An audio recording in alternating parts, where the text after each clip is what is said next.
I'd like to welcome everyone tonight to our program of the Culver City Police Department. This will be our last program for 2016, and we will begin again in April of next year.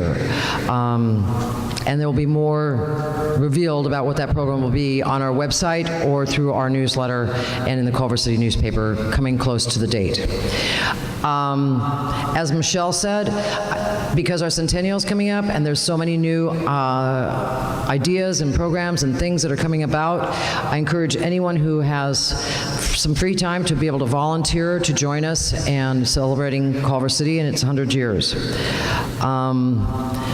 So without much more ado, I will come back up here at some point, but I'm going to turn our meeting over to Chief Scott Bixby and enjoy our program tonight.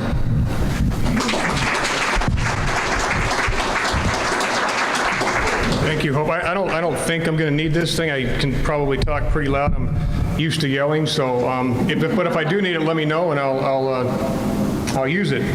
First of all, I'd like to thank the Historical Society for having me come here and speak tonight, especially you, Hope. Thank you very much for asking me to come and talk about my favorite subject, which is the Culver City Police Department.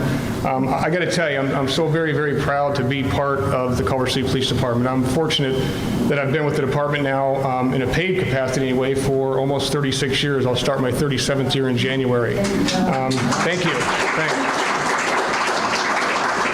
I tell you, we have at the Culver City Police Department a very rich and a very proud tradition, and I just like to think that I'm fortunate enough to be part of that. And these gentlemen in the front row here came before my time too, so we just try and carry it on and make it as best we can, and then try and make it even better. So thank you, gentlemen, for paving the way and teaching guys like me to how to do it the right way. Thank you very much. Let me just say a little bit about myself. I know that Hope wanted me to let you know a little bit about my background and my coming up through the ranks and through the department. My first real involvement or interest in police work, I was going to Braddock Drive Elementary School, which isn't actually in Culver City. It's the Mar Vista Gardens housing projects that's just outside our city. Many times it's confused with Culver City, but it's not our city. I was living there for a while when my father was in the Veterans Hospital, and I was going to the Braddock Drive Elementary School. I think it was first grade when Policeman Bill, they had that program, comes to your school and shows you the police car, and you get to walk through there or go through the car and turn the siren on and all that. I was so impressed at the time, I thought, I've got to do this. And most little boys growing up, they want to be firemen or policemen or nowadays police officer or firefighter. And I just was one of those little boys that never changed his mind. So my entire life growing up, I thought I've absolutely got to do this. We moved to Culver City in 1968 on Stevens Avenue. In fact, my mother still lives in the house that I grew up in. And we used to go to a church on north of the police department. And to go home, we would have to drive by the police department. And there's a sign that's still up on Duquesne right over the department that just says police with an arrow pointing to it. And every Sunday driving home from church, I'd look at that sign and I'd think to myself, someday I'm going to work at that building. And things worked out pretty well for me. So again, first chance or first time I got interested in police work was Policeman Bill coming to my school. I was an explorer with the Culver City Police Department in 1974. So if you count that time, I've got, 41 years in connection with the police department with Culver City. In January of 1980, I was hired as a community service officer. In May of 1980, I was promoted to police officer and entered the academy in July of 1980. Little known, well, I guess it's not a little known fact anymore because I've said it several times now, but in 1986, I left the police department for a short time and went to the fire department. There was an opportunity there. A good friend of mine from the police department went to the fire department. I had an opportunity. I'm a little embarrassed about it now because I can't believe I did that, but looking back on it, it was a good experience. But I did go to the fire department for a short time, and the funny thing is I actually went through the fire academy with our now fire chief, Dave White. So we both went through the fire academy together, kind of an interesting deal. Used to be a little known, but now most people know about it.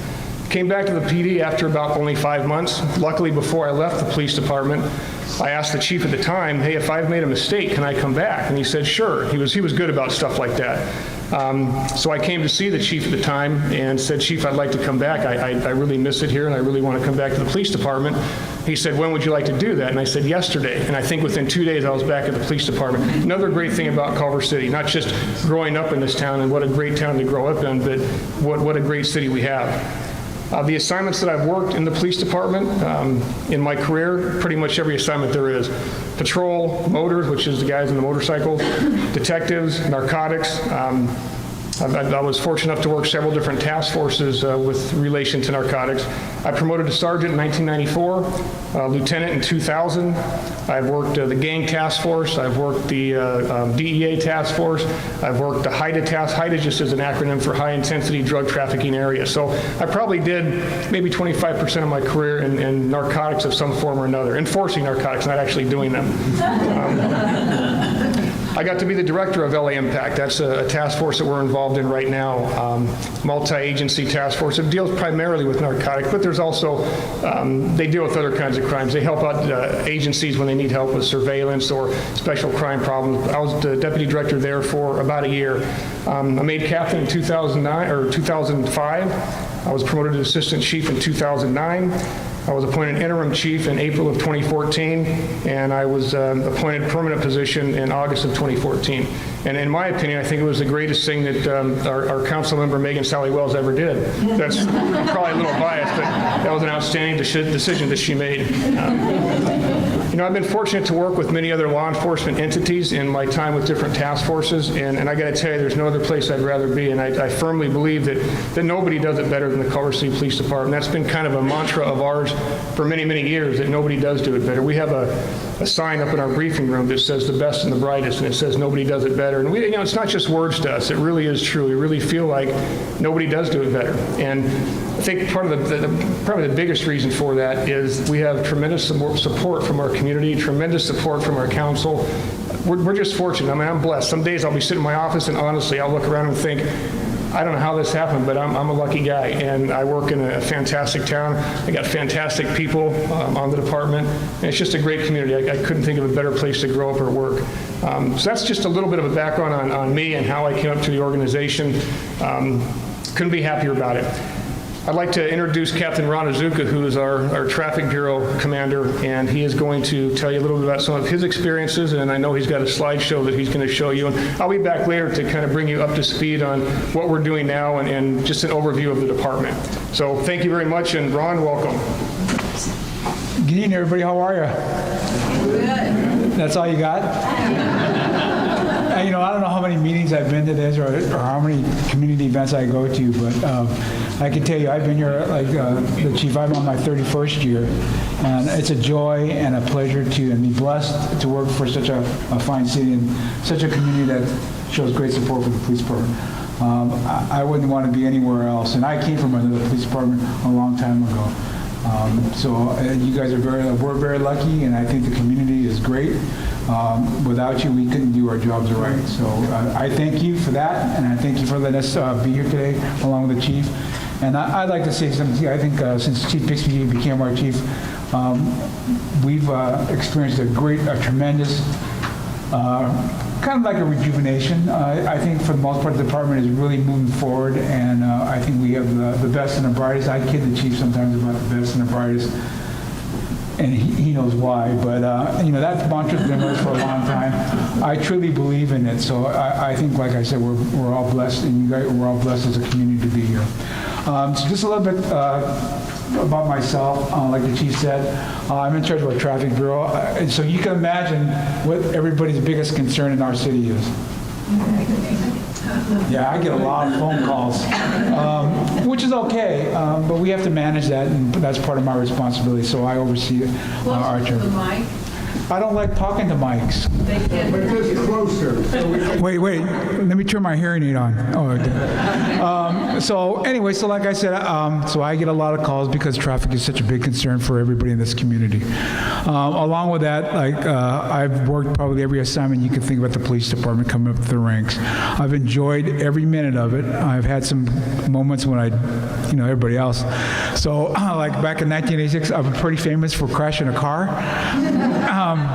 going about 100 miles an hour, chasing a bad guy. I'm pretty famous for that. You'll see that on my presentation in the slides. Back in 1995, while working patrol, I got shot in a car stop over here by what now is Broadman Hospital. Now it's not Broadman, but so I've been around here a long time, and I can tell you, even with all that, it's still been great. The support is tremendous. So I've been here, I don't know how long I'll be here, because I always tell the chief one bad day I could be gone, or if somebody makes me mad I could be gone. That's the good thing about being at that point in your career when you have those choices. But I love coming to work every day. So a few years ago I gave a presentation with a slide of the history of Culver City. I remember some of you folks being here. So I'm going to show it to you again, but we added a few things. I'll make some wisecracks like I always do. And the chief's right, we all have marijuana cards now, so when we get back, we just light up a joint. Just kidding. I see the city attorney back there raising her eyebrows. I'm just kidding. So with that, I'm going to start the presentation. Ernesto. So this all starts with Harry Culver back in 1916. So, that's just picture Harry looking at the land and saying, hey, I have a vision. So the vision turned out pretty good. Next. This is the Culver City Police Department's chief of police. Now, this is a letter that, I think, Julie, you got this for me, didn't you? My dad got it for me, for you. Right. So it just basically is a letter from to Mr. Culver saying, I appoint Mr. Cole as your first police chief. Don't get too excited. Next, there's Chief Cole. Pretty sharp-looking guy, huh? The next chief was Chief W. Shaw. Now, listen, this was before my time. I know you guys are thinking that I started with these guys. So I didn't, so you have to bear with me, because when we researched this, we didn't find a lot of information on each of these individuals. Now, mind you, Chief Bixby is the 26th chief of the Culver City Police Department, and if you see the dates on some of these guys didn't last too long, and I can't figure that one out yet. Because, the average length of a chief nowadays is, what, 5 years on the average? So. Walter Shaw lived on Van Buren. See, I knew somebody knew that. And then Chief Coombs from 1926 to 1927. Nice haircut. Albert, I didn't get to pronounce his last name. Anybody can guess on that one? Who knew him? I've seen if anybody's awake out there. Chief Bernard from 1928. So, so you can see every year, like, the chief's changing, right? Chief DePaul from 1920. He stayed for 2 years. Pretty good. Chief Hendry from 1930 to 31. You guys remember him? Now, will you guys stop when you guys recognize somebody? W.E. Smith. Weatherly. I didn't have a picture for Mr. Miller. He wasn't here long enough to get one. Easy. That's somebody's career you're talking about. Yeah. See, I think That's Joselle Smith's cousin. kind of looks like Joselle, doesn't it? Uncle, maybe. Oh, uncle? Okay. Let me say something about Cease. He used to live right behind us, next door to Doc Anderson, who was the police surgeon. And every morning of this world, he'd be out there starting up his motorcycle. And we didn't need an alarm clock. Did you ever complain to him? Heavens no, he was a hell of a nice guy. Oh, okay, great. I couldn't find a picture for Chief McDonald from 1940 to 42. Carnahan, 1943 to 44. Postal, anybody we getting close? You guys are all too young, you're still in the 30s, right? Not much more. Not much more. Okay. Chief Olson? Yeah. Hillebrand? Mueller? See, we're getting better, we're getting warm now, aren't we? His Pledge of Allegiance. 13 years, wow. Yeah. Chief Menig? 5 years. Chief Walter? Ted Cook? John Montanio? Chief Peterson? And Chief Bixby.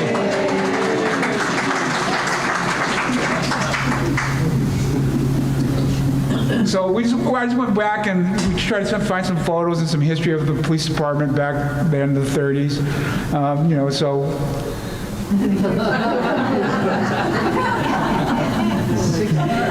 Yeah, the motors.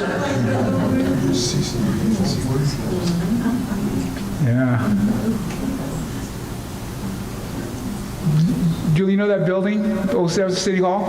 Right, that's where the Culver Hotel is today, and the first city offices were on the second floor. Pearl Merrill and Laura Peralta were the ladies who were vaudevillian actors, and they actually ran that theater and then moved down the street when Harry Culver knocked it down and moved it to Van Buren. Don't ask me. Don't ask me what these guys are doing.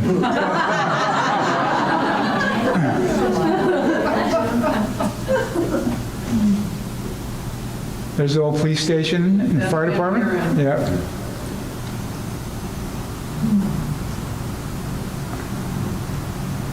That's what we look like today.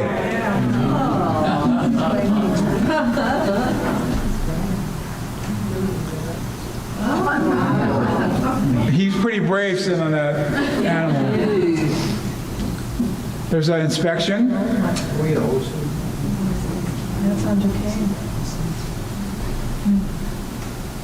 We still kind of look the same today, don't we?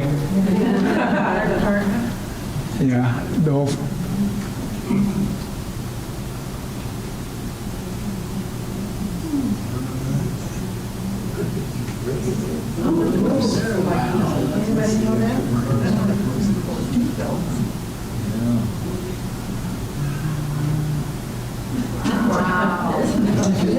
I don't think I want to run into him.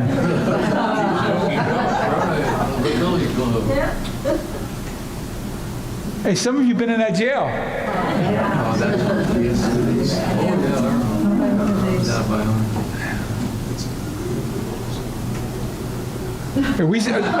Chief Bixby saw one of our motors, he'd have a little conniption.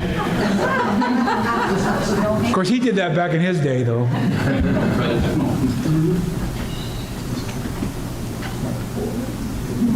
Some of our old police IDs.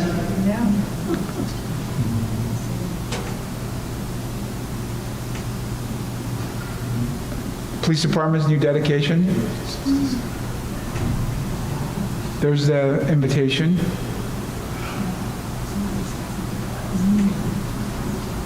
And these are just some articles back then of incidents that the city faced back in the police department.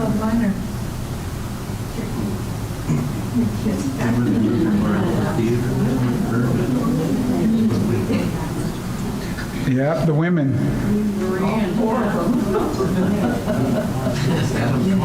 Yeah, exactly.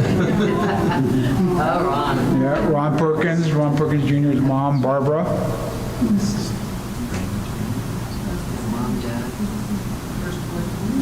You guys recognize anybody there? That's not me. That's insulting. That's the guy that hired me. That's Bruce Unora. Longtime Culver City resident.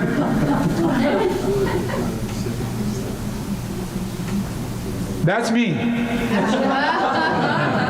That's what you did. That's what I did. You know it? Yeah, that was quite the evening for me, by the way. Tell us about that. Well, I was having a bad day and I did not drive, I guess. Actually, what I was doing, my partner, Dave Tankinson. I don't know if you guys remember Dave Tankinson. He's a retired captain. Dave's growing up here. He coached at the high school. So Dave and I were working together. And we see a car. And we get flagged down by somebody says, hey, that car's stolen, I think, or something. That guy just stole the car. So we end up behind the car. End up trying to pull it over. The car takes off. We get in pursuit. So as we're coming near the mall around the bend on Sepulveda, I have to be doing close to 80, 90, 100. And I lost control of the car. I hit a power pole. And I actually, when I didn't do any major damage. I had two broken femurs, a broken ankle, severed my finger, broke my jaw. Other than that, I was in pretty good shape. You know, I never drive fast anymore, just to let you guys know. Yeah, I broke that off of my chest. But I can tell you the support here from even back then, it was tremendous. I had no doubt in my mind that I would come back and do this job. And I was back, I think, in a year. I spent 4 months in the hospital. I was in a wheelchair for close to 6 months because I couldn't weight bear because I had broke both my femurs. But I knew I'd come back, and you know, like I said, I've been blessed to have this career. I couldn't see doing anything else, and I told myself I'm going back to work. And both Dave Tanks and I came back to work about a year. But I won't. Same call? Yeah, but I won't drive fast anymore. So this is some special events we participated in, the Olympics, you guys remember the Western Hemisphere Marathon? Yeah, so the LA Rise Festival, I went on a door-to-door walk, we had emergency preparedness training, some of the things that we had special events back in the 80s, so. This is a picture of Phil Stone and Chester Morimoto, both Phil's passed, and Chester is retired. Chester lives in, he lived in Hawaii, he's moved back here since, but they spent 30 years here, both of them. Some of the athletic things that we do at the department, we have a softball team. You guys know about Baker to Vegas. We always run articles about Baker to Vegas. So the last 2 years we've taken first place. So this Baker to Vegas is a run with law enforcement agencies. They run from Baker, California to Las Vegas. It's about, how many miles? About 120 miles. I think you have 20 runners, and they break you up into categories of how big your departments are. So last year, the last 2 years, we've taken first place on a category that we fit into as 100 officers or less sworn. And this past year, one of our officers actually beat the record for his leg. So we're very proud of that. It's the largest event held for law enforcement, athletic-wise. I mean, the chief and I, we get to go, and there's teams from not across the United States, but around the world come to participate in this event. And this year it's in March, so you can imagine they start like different times, where they run through the desert all night until they get to the end. So it's pretty good. What year is that? Well, this year it's in March. I think it starts March 19th through the 21st. So yeah, sometimes it can be very, very warm, very warm. So a little bit of our training back then, back in the old days, right? So it's, you know, it's important that we train. So there's some photos of the. Anybody look familiar there? Yeah. Jack Schultz is on the left, Charlie Lugo is next to him, and on the other end is Bob Englander. The two in the dark jackets I'm not sure about. That guy needed a lot of practice. That looks like my pile. Again, just training.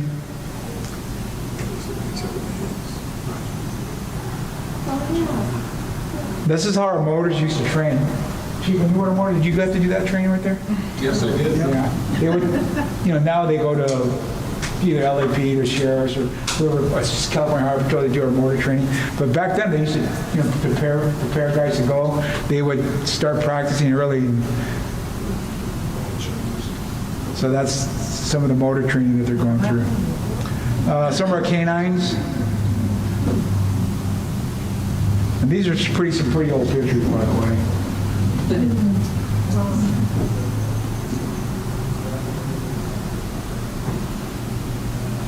Oh, look at that. You guys recognize that? He was a handsome guy back then, wasn't he? Look at that hair. Yeah, that's probably one of our biggest seizures in our narcotics. At the time it was. But and, you know, that's really just so. That's not really. Just kidding, Chief. Part of our canine unit a few years ago. Them doing some training. I think it's probably at our open house, huh? We had an open house, so that they give a demonstration. The bottom one on the right is when one of our canines, Boink, retired. Council recognized him for the retirement of the dog, and that dog lives with the owner now. So it's our old motor unit. Our animal service unit. This is a new addition to our police department. I'm not sure how long it's been in existence. I think going on 5 years. So, and then she is very, very busy. Probably handles around 30,000 calls a year by herself. Corolla. So, very important part of our department now, and it's a great service to the community. Our commercial enforcement, that, they kind of stage this. It's not really going on. Is that Neil right there? So this is our. So Neil Gold is our commercial enforcement officer. He is known throughout the state of California as one of the experts in commercial enforcement. His name ends up on people's billboards, not very kindly, with truckers. He's like probably the most hated guy in California with a trucker. So anyway, that's our commercial enforcement. And this is our crime impact team. Yeah. What is Jason holding on that? It's a key. Yeah, it's a key to any door he wants to break open. And Jason, by the way, the guy that's holding that thing, is now a lieutenant. So this picture has a few years on it. So.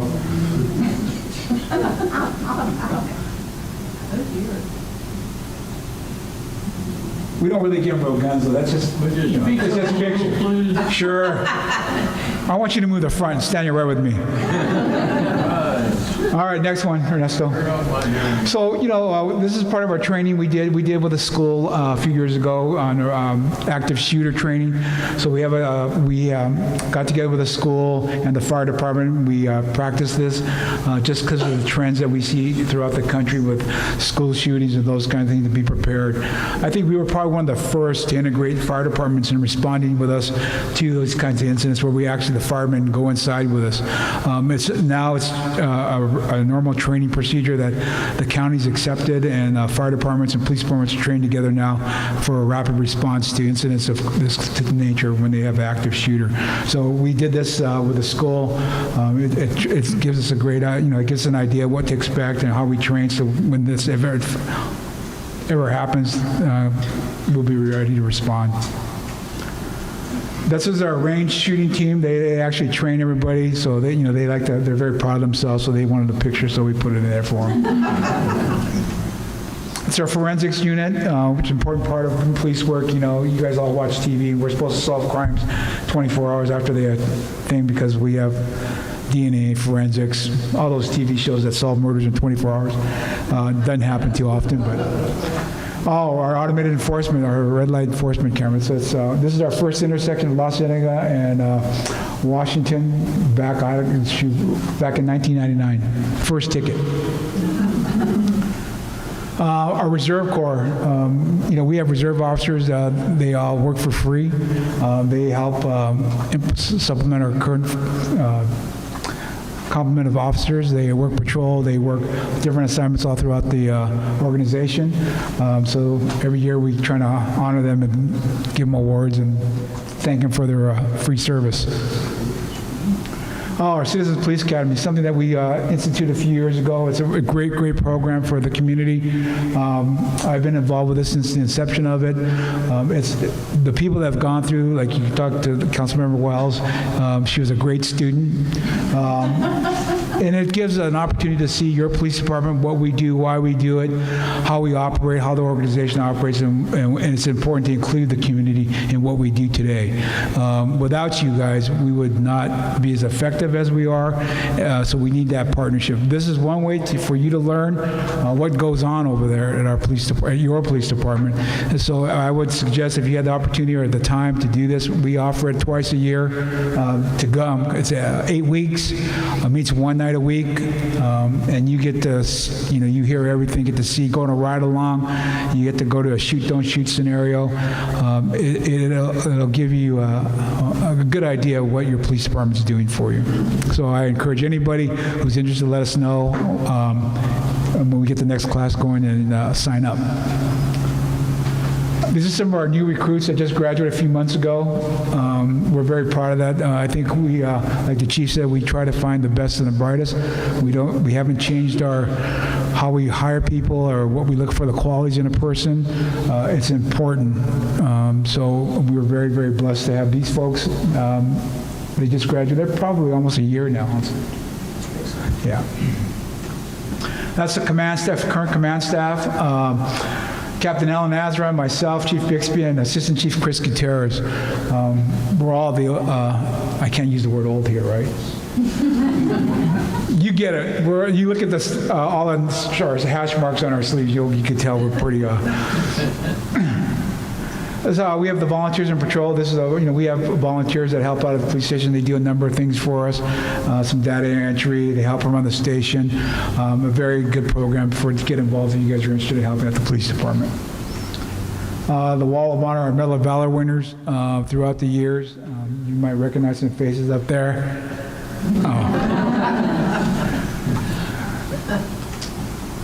So some of the things that are important for the community that we've been doing. So we have an open house every 2 years. Have you guys ever been to our open house? No. Where you been?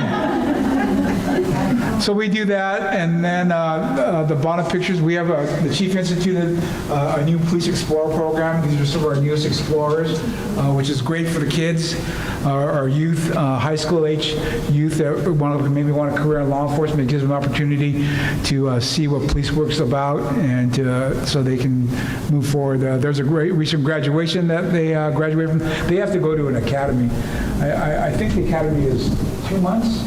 No, it's like 18 weeks. Oh, 18 weeks. So they on Saturdays. So it's a pretty good daunting task for a young man or young lady to do. So when they finish, it's a very good thing for the community and them. That's Baker to Vegas. There's Lieutenant Sims finishing at the end there. So you can see you have to experience being there because it's a huge event. So. Oh, another thing we do, guys, have you been to one of our Coffee with a Cop events? Yeah. Great thing. It's we enjoy doing them, so we'll pick a coffee spot and we'll put out where we're going to be, and the community comes out. They can talk to policemen, see what's going on, ask questions, and just have a cup of coffee and talk to get to know them because they work for you. So. Good thing. We have National Night Out. Have you been to one of our National Night Outs? Oh, yeah. So this year, again, we had it. So it's a good event. The community comes out. We have free food. We raffle off gifts. It's a pretty good turnout. It's a very good thing. So that happens every year around August 4th every year because it's done throughout the United States. It's a national event. It used to be because for drugs to help fight drugs, but now I think it's kind of morphed in just getting together with the community and sharing ideas and getting to know each one another. So good thing. We have the Smart 911 here. 911. We're the only city that in Southern California that has that. You guys know what that is? Smart 911. Yeah. So.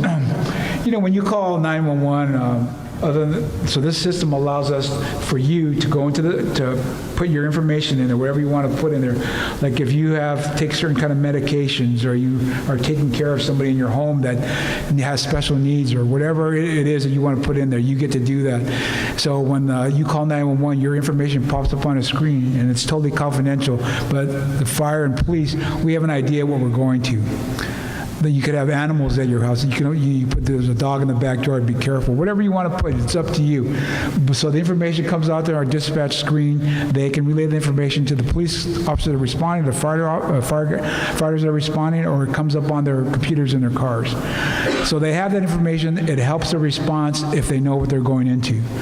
So, because you could have a list of medications that you take that they may not know, so at least they have, if you're allergic to something or whatever you need to do, it's in there. And then after you call, within 45 minutes, it disappears off the screen. We can't retrieve it. We can't look at it.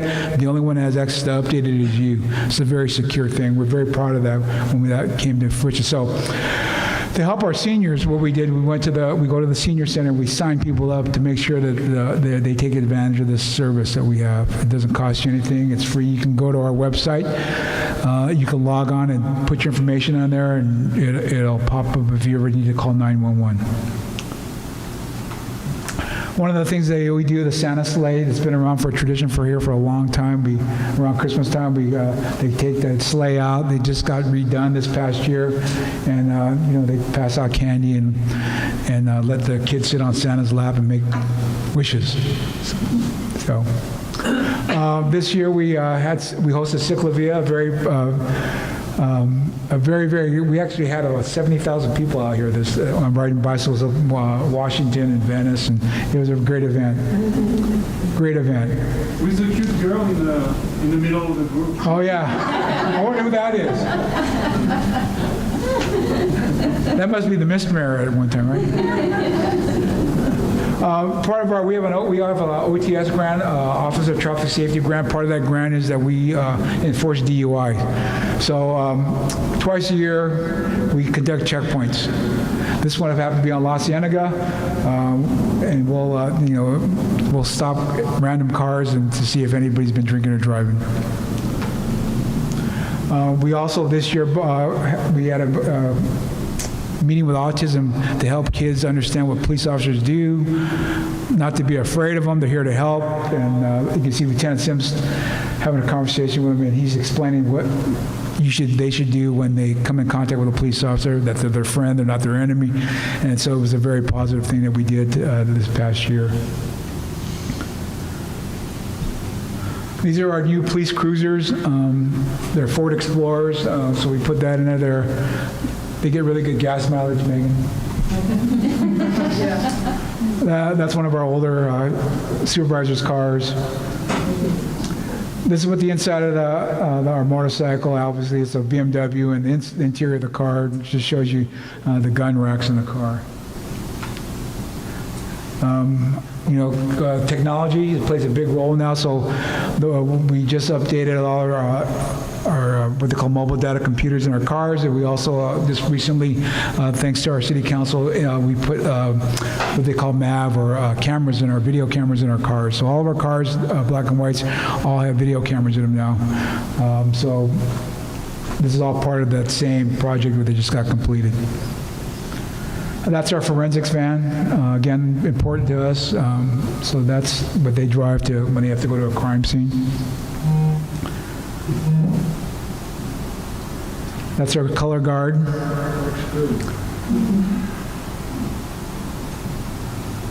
These are just the last two. Lonnie Garwood, who passed away on the line of duty. We've had 2 deaths in the line of duty. Lonnie Garwood, and then Kurt Massey,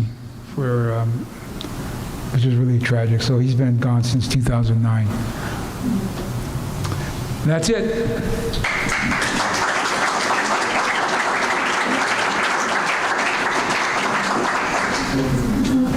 So now, I get to introduce 3 gentlemen that have a history with the Culver City. They work here or have worked here in the past. So they're all sitting in the front row here, 3 distinguished gentlemen that I have the honor to introduce to you, and I'm going to read a little bio for each one of them. I'm going to first start with Norm Traub. Norm, please stand up.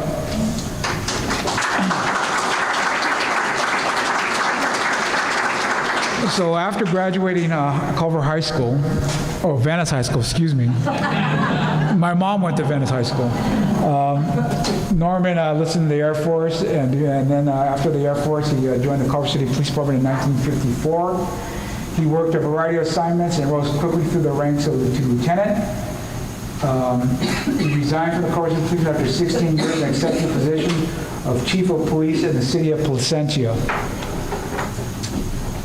After 10 years in the city of Placentia, he resigned and became the chief of police of the city of Orange. He retired there after serving 5 years, and he was subsequently served as an interim police chief and acting city manager of several cities throughout Southern California. Mr. Traub has earned his AA degree from Santa Monica City College, a bachelor's degree from Pepperdine University, and a master's degree from the University of Southern California.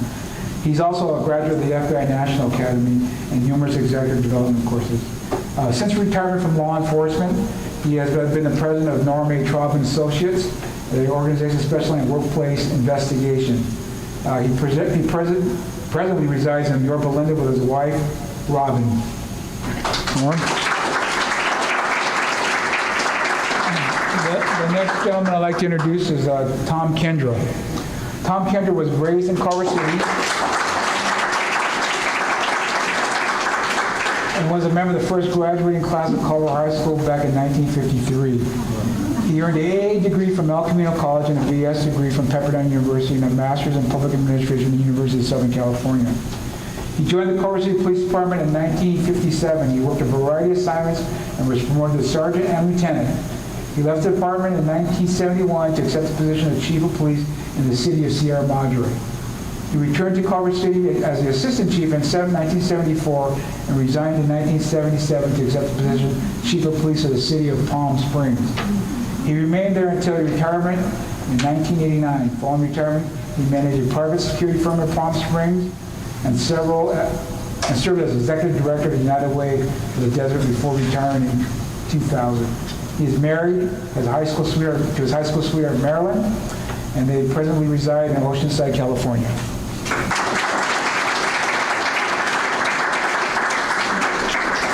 The next gentleman I'd like to introduce is Frank Augusto. Now, I was here when Frank worked here. So Frank graduated Culver High School in 1955. He was first employed by the city of Culver City in 1956, delivering mail. Frank, I didn't know that. And later worked in the tool shed as a city yard. In April of 1960, he was hired as a Culver City Police Department. And during his tenure, he worked different assignments, including Detective Bureau, Juvenile Section, Traffic Section, Personnel Training, and South Bay Burke Team. His last assignment was, where'd you work? At the DARE, right? At DARE, which was a program at the schools. He retired in 1983, having earned his rank of lieutenant. He worked 14 years for GT. I remember going out to GT with search warrants, and Frank would say, "Okay, we'll get them signed for you." And he managed their workplace drug program and their fraud investigations unit. Frank Augusto.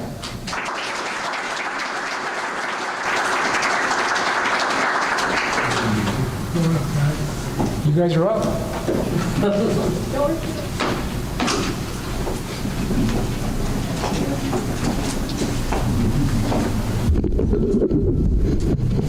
Where do you want to sit?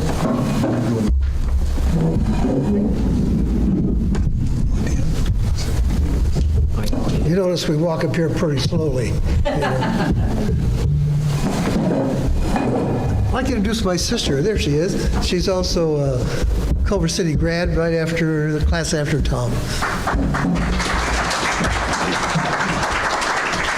It's really a pleasure being here, and Tom called me and asked if I could come out and join the group, and I said, well, it'd be a pleasure, and I thank you for the opportunity. So I'm going to kind of go through what happened, how I came on the department, kind of years that I put on here, and different chiefs, and then we'll wrap it up, and Tom will follow me. I got out of the Air Force in 1954, and I was a military police person at that time, and it just seemed natural, and I became a police officer in the city of Culver City. I filed an application, and at that time you had to be a resident of Culver City at the time of your application. Not after that, but just the time of your application. You had to be 5'9" to 6'8", 6'8" because you'd bang your head up against the top of the car. You had to have 20/30 vision uncorrected for fear that you dropped your glasses and then you wouldn't be able to find the bad guy, if you will. You had to be a United States citizen, no criminal record, and a few other things, but that's basically it. So I applied, took the exam. I had to take a written examination and an oral board examination. I don't remember if I had to take a physical examination, a physical agility test. Took a physical exam and was sworn in by Chief Bill Hildebrand. Chief Bill Hildebrand came from LAPD, was a lieutenant, and he came in as a reform police chief. My first assignment, and I say my assignment because everybody went through the same thing. On August the 13th, 1954, I went to my first briefing, and I was assigned to walk a footbeat in Culver Center. No academy, no training. I didn't have a clue and scared to death.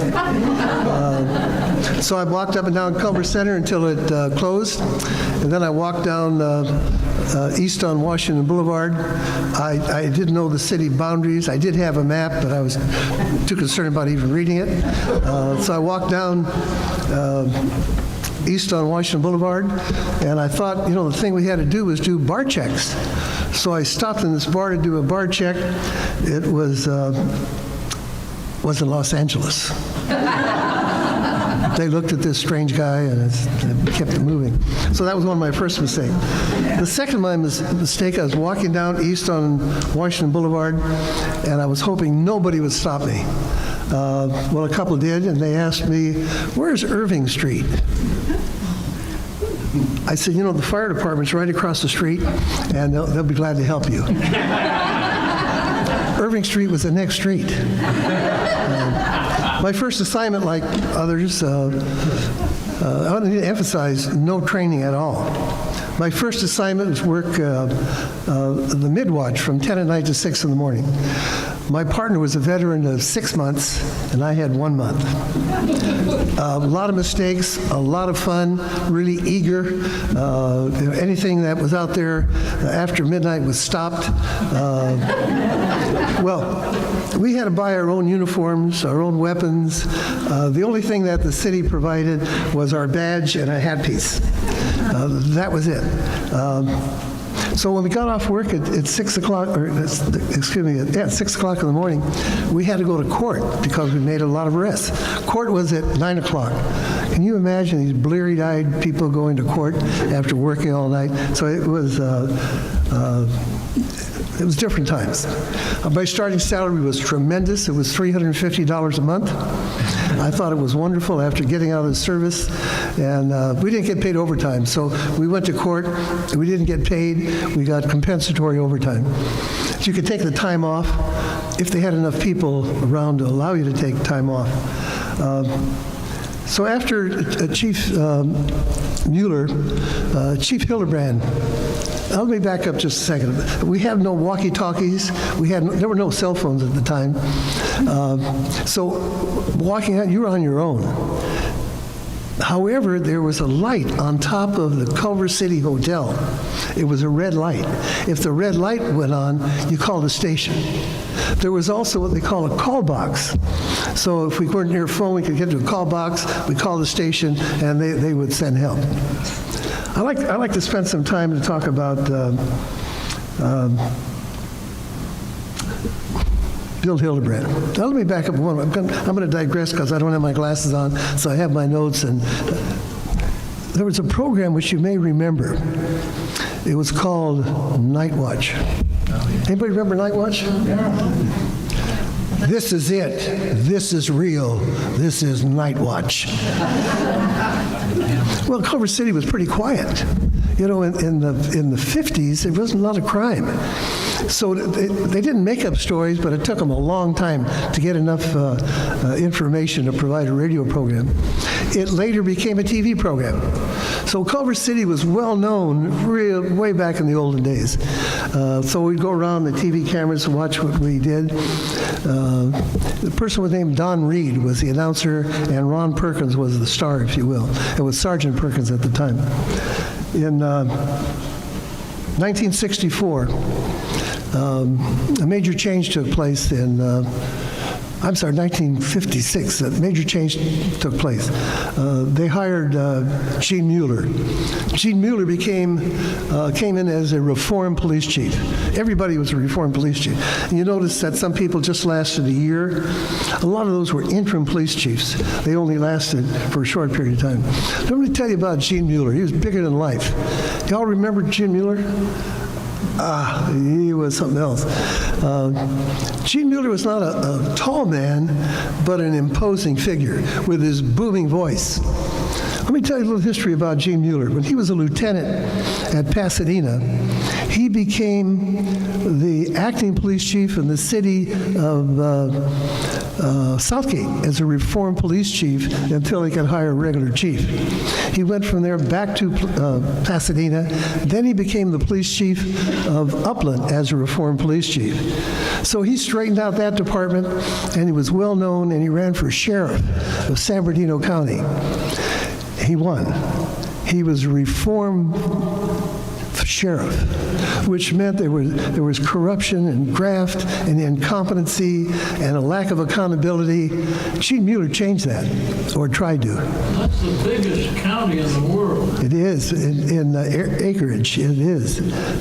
So they were on horseback, but Gene Mueller ruffled a lot of feathers because he got a lot of people who were just incompetent and corrupt. He didn't make it for the second term. But he was then appointed to the Boxing Commission, who also was reforming the Boxing Commission. Culver City got tired of Hildebrand, and they were looking for another chief. They looked all over, and they went to see Chief Parker, who was chief of LAPD. He was a renowned chief who went to LAPD and cleaned that up. And 3 councilmen went to see him. And they said, well, who would you recommend as police chief? And they said, Gene Mueller. Gene Mueller was a breath of fresh air. I mean, he was a reform, held us accountable. He was a phenomenal chief. Again, he wasn't a tall man, but an imposing figure. He brought in training. Nobody went to academies before that. Tom was one of the first to go to an academy. No training, no nothing until he came on board, and then we had a lot of training. We had the FBI come in and provide training courses for us. Some people went to the FBI Academy. Just did a lot. I'd like to just tell you a couple things about Gene that you may be aware of. On Mondays after football games, they had a quarterback club. They still have a quarterback club in town.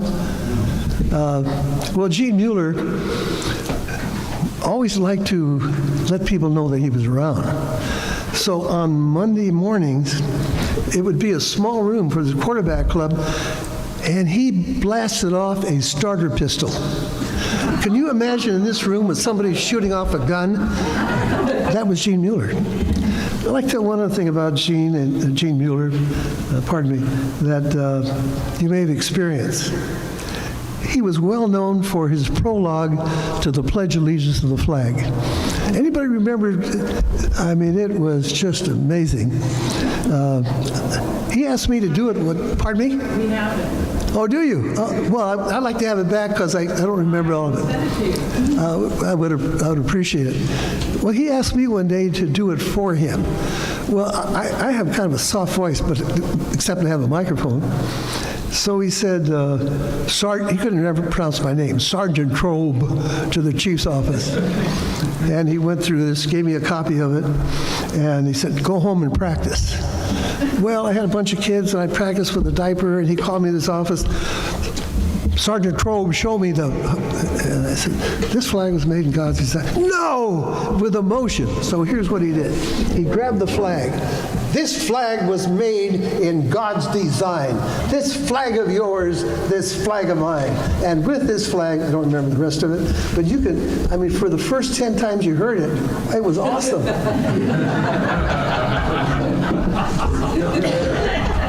But he was respected, and he was a star all over the place. Well, let me talk about the 1950s. It was called the Eisenhower era. It was quiet. A lot of us got out of the service. A lot of us went on the GI Bill. We were going to school. Nobody in that department had a college degree at all, including the chiefs. None of them. So here these young guys were having kids, were buying homes. It was just a tremendous time. It was a lot of fun, a lot of patriotism, a lot of us going to school, and things started to change. The 1960s were a little different. a great deal of turbulence. There was anti-war demonstration. There were the Democratic Convention. Chicago just went crazy. The cops were just bizarre. There was race riots. There was, well, you name it. If anybody was around in the 60s, you know how it was. The hippies, and there was drugs. Not much drugs in the 50s. The 60s was a little different. They were calling police officers pigs at the time. We call it pride, integrity, and guts, but we were called pigs. There was a lot of dissension about cops. We didn't really know who we were in many ways. Gene Mueller, we used to wear the soft hats like they have now, and we went from soft hats to helmets. Gene Mueller went to the city council, and we wore these helmets. They were just gross. We had to sit in those police cars with these helmets on. The only time we could take off the helmets when we went for dinner at a restaurant and death notifications. We had to wear those damn things all the time. Well, things were changing. We were trying to get an identity. The chief was convinced that we got rid of hats altogether. No soft hats, no helmets. The hair was getting longer. So the first department in the country that did away with hats altogether. Also during that era were a lot of Supreme Court decisions that affect the way we did law enforcement. I remember going into a vault in the old police station and looking at a police report. And one of them said, saw drunk, book same. That was it. But in that era, one of the decisions of the Supreme Court was we had to advise people their constitutional rights. We never had to do that before. Yeah, we would use subterfuge, we would use stuff. We didn't have to do that. Then we had to advise them their constitutional rights. That changed things a bit. It also made us be better report writers. Not saw drunk, book same, but we had to write justification. Another decision came out which affected the way we did things, and that was, it's called the fruit of the poison tree. So if we violated somebody's constitutional rights, anything that came as a result of that was inadmissible in court. We had to do better police work. It was a changing time. It was an exciting time. We actually wore blazers. Some of you may remember that we had, supervisors, some of the juvenile officers and others wore gold blazers with a shoulder patch. I mean, we didn't know who we were.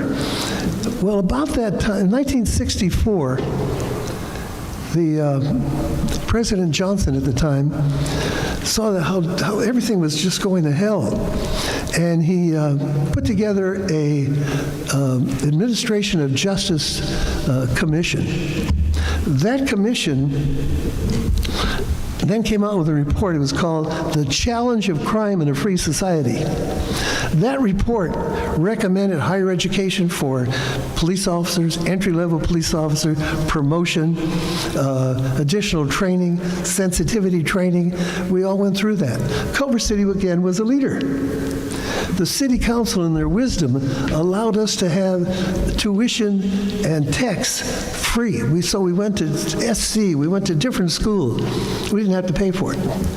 One of the things that came out of that President's Crime Commission report was called LEAP, Law Enforcement Education Program. So education and training and special units, it was just a golden age, if you will, of law enforcement. Culver City also did something which was unique, required education for promotion. So as you moved along, you didn't have to do it immediately. There was a grace period. So we had a period of time in order to get an AA degree and a bachelor's degree. And a bachelor's, AA was required for sergeant, a bachelor's degree was required for lieutenant, a bachelor's degree for captain, master's preferred. You can just tell how things were changing, and that is carried on even today. Let me tell you about a couple incidents that took place during that period. One was the Baldwin Hills Dam disaster. It wasn't in Culver City, but it was a major impact. 171 homes were either destroyed or severely damaged in Baldwin Hills. 5 people were killed during that period. Culver City was involved in traffic control. We had a motorcycle that was destroyed in that event. Officer had to climb on top of a car to be rescued. One of the pictures showed a bus. That was a converted bus that became a mobile police headquarters, if you will. That was inundated. It couldn't get out of that. That was a major event during that period of time. The other one was the Watts riots. Now, the Watts riots didn't come into Culver City. However, the rumors did. We actually had 4-man police cars. We had a driver and 3 others in cars, and we were just going up and down the street, 12 hours a day during that period of time. Rumors were just rampant. One rumor, there was a dead body, there was a body thrown off of the bridge at Higuera and La Bolona Creek. Didn't happen. The other one was this building was to be attacked. Didn't happen. But what did happen was the sheriff had what they call a brush fire unit. They had 3 sheriff's units in front, a bus in the middle, 3 sheriff's units in the back, all red light and siren, going up and down the streets. Can you imagine what the feeling was and terror in the community? Up and down the street, up and down Washington Boulevard, Venice Boulevard, Sepulveda. It was a scary time. So on to the 60s and all the things we did. I left in 1970. I was fortunate to become a police chief of the city of Placentia. And I was there for a period of time. And one of the things I did, one of my most proudest things, I convinced Tom Kendra to become a police chief. So that was, after I left, 6 months later, Tom left. I'd like to just mention a couple of people that were instrumental in my career. Certainly, Chief Mueller. He was just, I mean, you couldn't believe this guy. He was huge, but not that big. It just seemed that way. The other one was Charlie Lugo. Charlie Lugo was my captain, and he was kind of a father confessor. So I screwed up quite a bit, and Charlie would call me up, and it was a father and son talk, if you will. He knew our families. He just knew the kids. He just knew everybody, and I was proud to work for him. Another one was Jan Menig. Jan Menig was hired by Chief Mueller as his assistant chief. When Chief Mueller retired, then Chief Menig became his heir. And he further influenced us in education and training. We were just training all the time. Tom was telling me of all the certificates he had of all the places that he went to for training. So Culver City, it's really interesting to me looking back and kind of reminiscing. All the places, I've been police chief in a number of different cities as interim police chief after I retired. Culver City influenced each one of those cities. What I learned from Culver City became part of every city I worked. Placentia, Orange, and a number of the interim chiefs where I served. So that's kind of an overview of my time. I worked most of the jobs in Culver City. And I'd like to turn it over to my good friend Tom Kendra.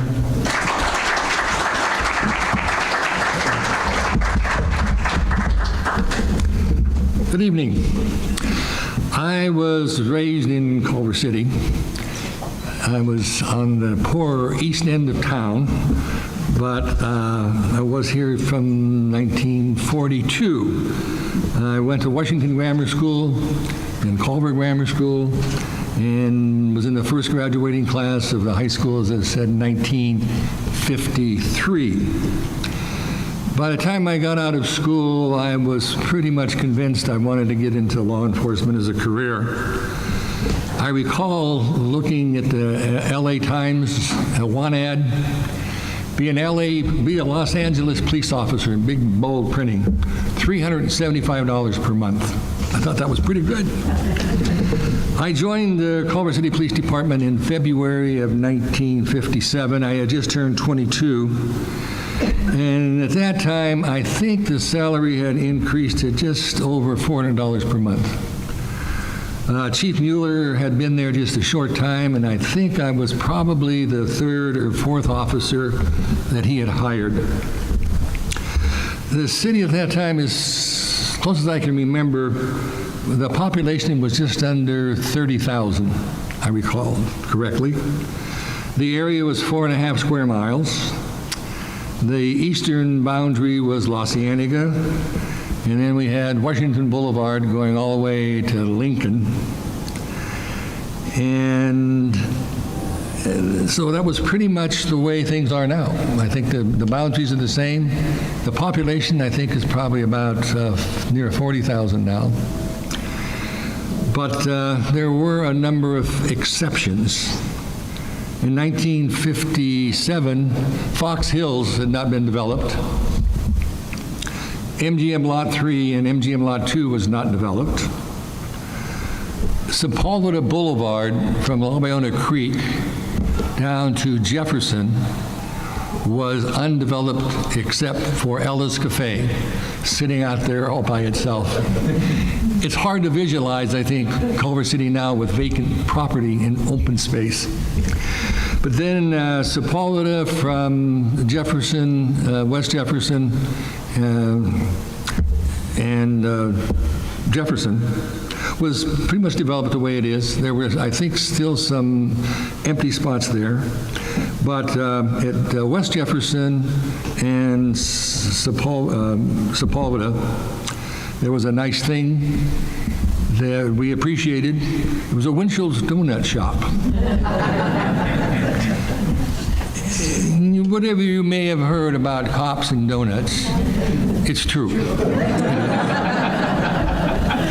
I really think it must be in the genes. And I see the Winchell's is still there, and it's probably being patronized very heavily by CCPD. At that time, there was no Santa Monica Freeway, no San Diego Freeway. And this is hard to believe in this environment, but traffic was very light throughout the community. There was maybe a slight increase in traffic during the 5 o'clock rush, but all in all, it was very light. They had parking meters throughout the downtown area that were strictly enforced by the police department. It was a good revenue source, but the parking seemed like it was always available downtown. The police department at that time was still located in the back of the city hall. I bet a number of you remember when the police department, the entry was off of Duquesne, back of the city hall. Well, that building was dedicated in 1928, and it was really small. If you recall, if you entered the police department from Duquesne, you walked probably less than from here to those seats to where the public counter was. The only seating for the public was an old painted wooden bench against one wall. And they had 4 jail cells on the ground floor and a drunk tank in the watch commander's office. That pretty much took up the ground floor. They went upstairs. On the second floor, there were 2 female or juvenile holding cells. The chief's office, captain's office, a detective bureau with room probably for about 6 desks, a small locker room, and the records bureau took up most of the space in the second floor. We had 3 records clerks covering 2 shifts. Officers handwrote all their reports, and the clerks typed them using 4 or 5 carbons to make fuzzy copies you can hardly read. And as near as I can recall, I didn't do it from memory because there's no official records, but I think from my memory we had about 45 sworn officers at that time in 1957. Captain Lugo was still there. He was second in command. I think there were 8 detectives, 6 motorcycle officers, 25 officers for patrol, 2 parking enforcement officers riding those big 3-wheel Harleys through the downtown area, and 2 administrative positions. But also note there were no female officers at this time. there was a policewoman position, but it was restricted to working with juveniles in the juvenile bureau. It wasn't a regular police officer position. As to field deployment, our basic car plan at that time was 2 beats. One beat was from La Cienega to Overland, and the other was from Overland to Lincoln. If we had everybody there and everybody was well, we'd sometimes have a 3rd beat, and that would take the area between Overland and Sepulveda from north to south. I had a footbeat officer that split his time between downtown and Culver Center. Had 2 motorcycle officers on duty on days and 2 on nights. And of course, the 2 parking enforcement officers during the day. And we had an officer that worked the desk. He was the desk officer on all 3 shifts. And that was a pretty busy assignment even in that day. The desk officer, one person, did all the dispatching, handled all the phone calls, interior and out, had one of those 2-cord phone switchboards. He answered with the front cord and transferred with the back. He also kept the log, the activity log, sent teletypes, did counter reports, booked and fingerprinted prisoners, and served as a jailer. You can see maybe it wasn't always too busy at that time, or one person just couldn't have done all of that. But at times it was busy, but we managed to do it. And Norm mentioned, talked a lot about training. And before Chief Mueller came, there was no basic training or no in-service training. It was all OJT. You came to work, and you worked with a senior partner, and you learned through experience. I was one of the first officers that was sent to Riverside Sheriff's Academy for 6 weeks of basic training. And we thought that was a lot. I think now basic training is 18 months, 18 weeks. 26 now. It was 18 when I left. I just saw my certificate. It was 218 hours of basic training, and I was one of the best trained new officers on the department. If you were promoted to supervisor, there was no supervisory training. You were handed a badge and a handshake and said, go do it, and you learned through experience. The FBI occasionally would come out and put on 1 or 2 day training classes, but most of that was either firearms training or defensive tactics. During the summer, they had short seminars on police subjects at UCLA, and the department did send some officers to those. El Camino College and Santa Monica City College both had police science programs, but very few of the officers were attending. Some of the officers couldn't meet the current standards. Some couldn't meet the old standards. I think every department has a few of those. Just as an example, an officer wrote an arrest report and handed it into a supervisor, and it read, the defendant was seated in a chair when the officer entered the room in a drunken stupor. Showed it to the officer and said, you see anything wrong with that? No, I don't see anything wrong. But those officers, the department handled well. They usually worked him as a second man in a car, or walking a footbeat, or doing parking enforcement. But at the same time, there were a lot of officers that were very well qualified, that did a good job, and provided a really good level of service to the community over the years. But we did have some internal problems from time to time. As Norm said, this was a period of rapid and a lot of change. And some of the changes were resisted by the Police Officers Association. They pushed back on some changes. There were a couple of terminations during that time for cause, and there were several civil service hearings on personnel issues. But all really went fairly well, and you can't expect an agency or any department to go through that much change that quickly and not have some problems. But all in all, still, it really went fairly well.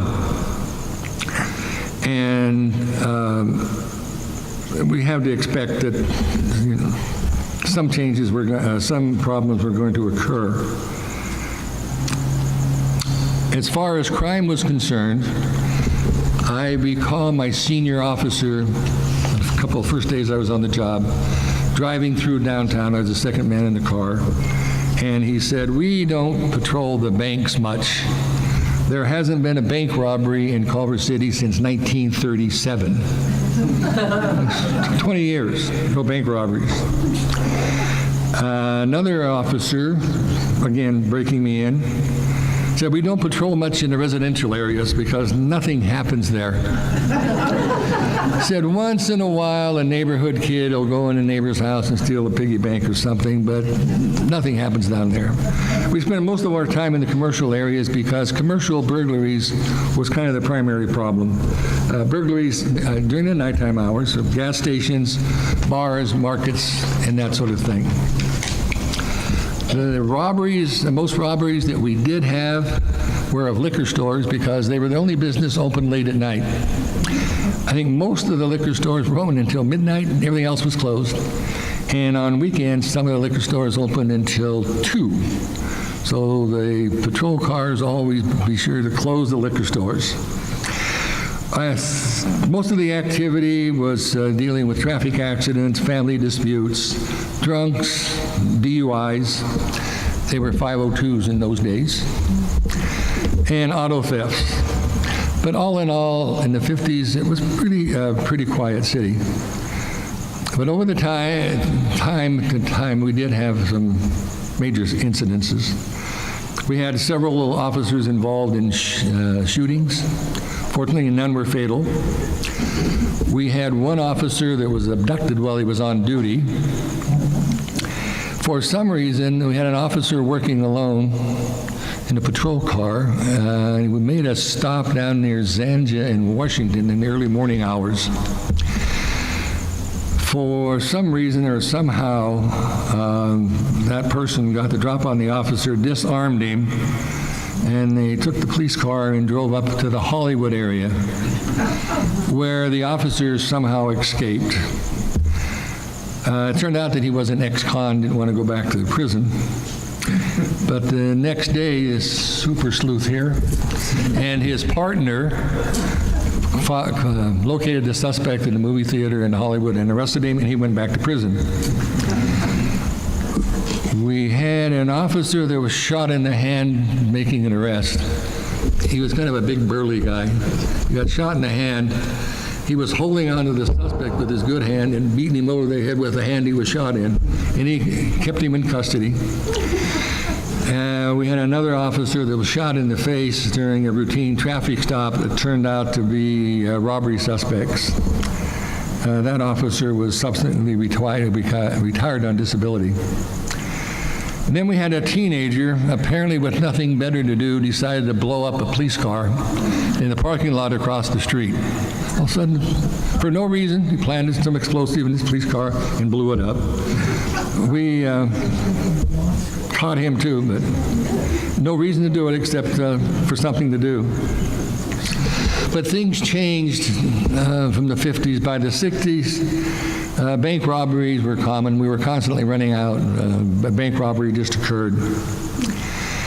We had LA police, LAPD detectives that told us whenever the Santa Monica Freeway went through, our robbery rate was going to go up 50%, and it did. The freeway just made it easy for someone from the central city to jump on the freeway, come out here, hit a place, jump back on the freeway almost before we could get there and be back downtown. Culver City detectives were talking to a suspect that had held up a liquor store in Culver City, and he asked him, "What are you doing out here in Culver City?" And he said, "There's nothing to steal downtown."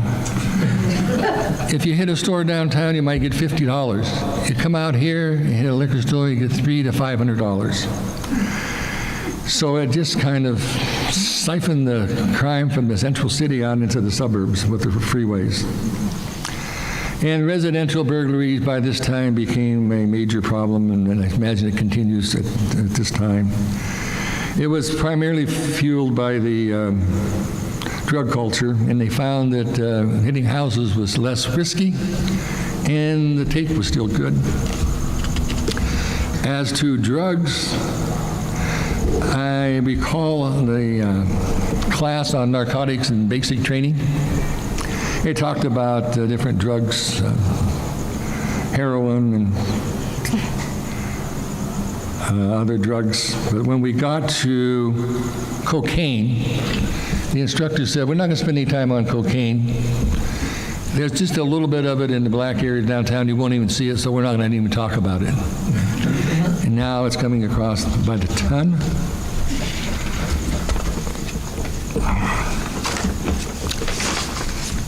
When I was in the high school, as I say, I graduated in 1953, there were no drugs in the high school. None at all. Some of the guys once in a while would drink a little beer. I didn't, but other guys did. But that was about it. But by the early 60s, the hippie movement began and drugs flourished. Marijuana use was common. LSD was beginning to show up. And teens were into sniffing anything, sniffing glue, sniffing aerosol paint cans, or sniffing solvents. The favorite drug among the teenagers at that time was Seconal. They called them Reds. It's probably still in the market. It's a pretty powerful sleeping pill. But the kids would take it and they would overdose on it. And instead of going to sleep, they would just get stone drunk. And I don't think they'd know better, but they did it at school. I was working juvenile at that time, and we were down at that school, seems like almost every day, taking one or two kids out that were so high and so stoned on Seconal that they were almost in a coma. Fortunately, we had no fatalities from those drugs. But we did have one incident.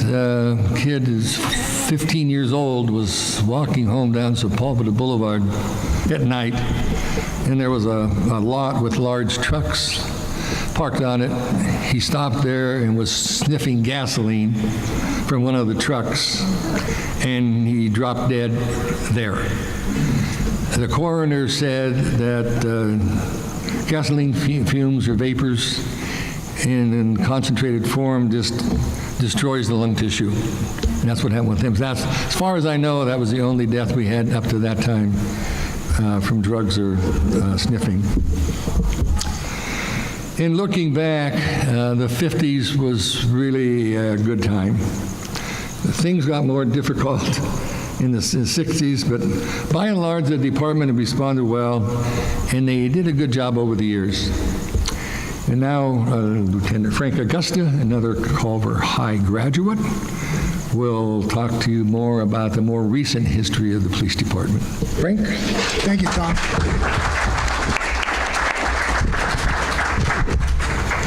A little bit about my history. I came to California in 1952 from New England. Graduated Culver High, 1955. Went to work for the city of Culver City in 1958 as a mail carrier, printer's assistant, working with 2 firemen in the basement of City Hall. From there, I did go to the tool shed. Yes, I did, because it was more money.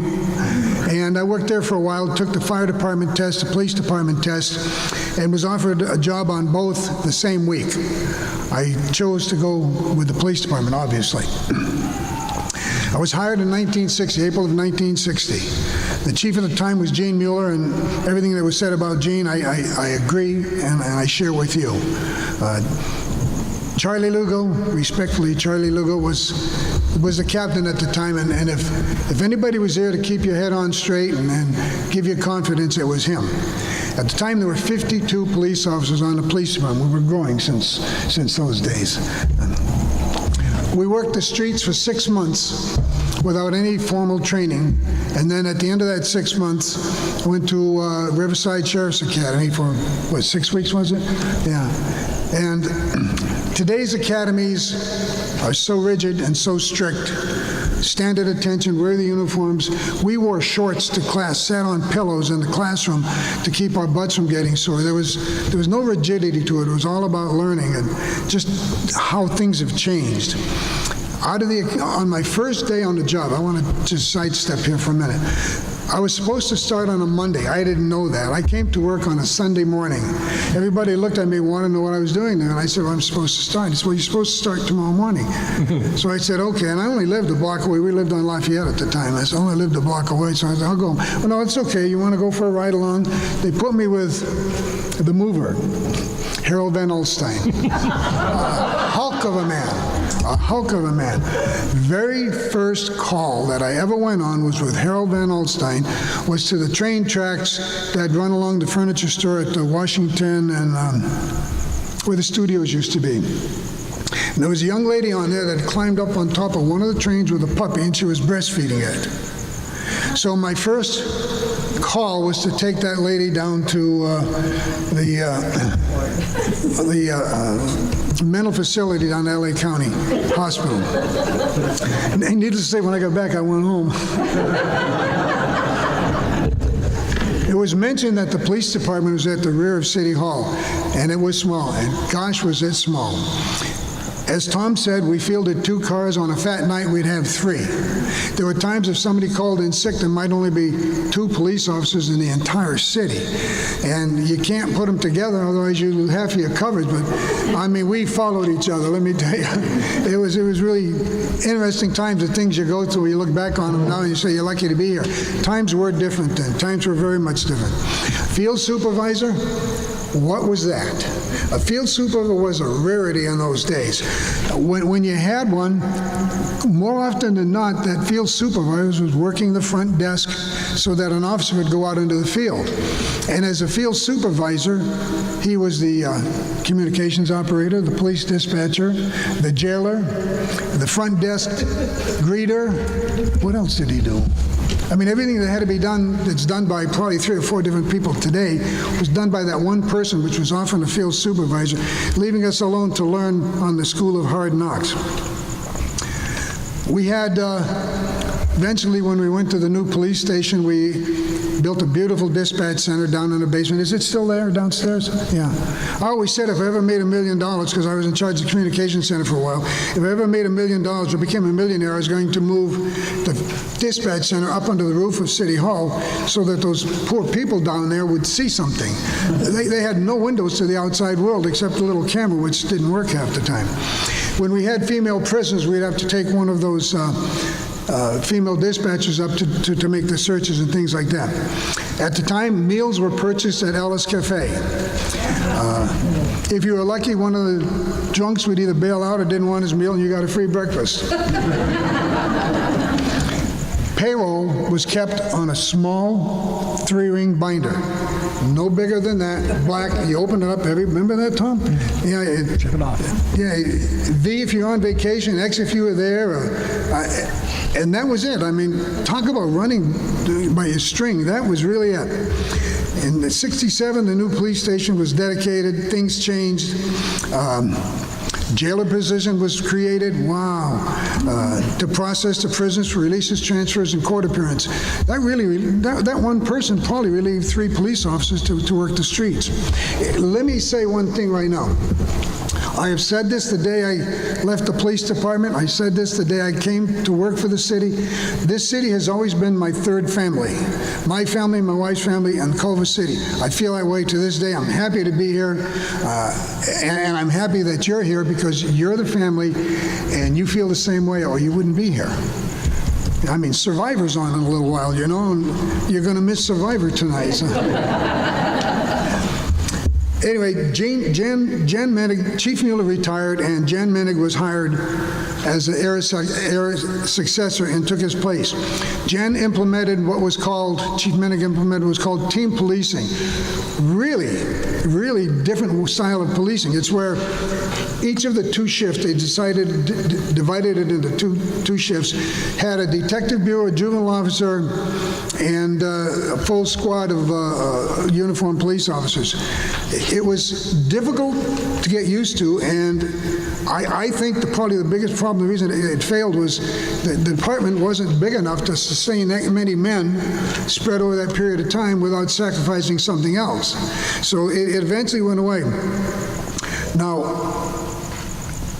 Jan Menig lost his job.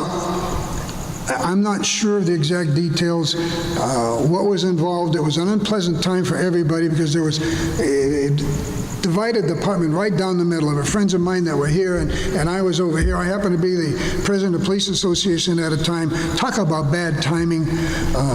Boy, I'll tell you, that was the last time I ran for anything in that place.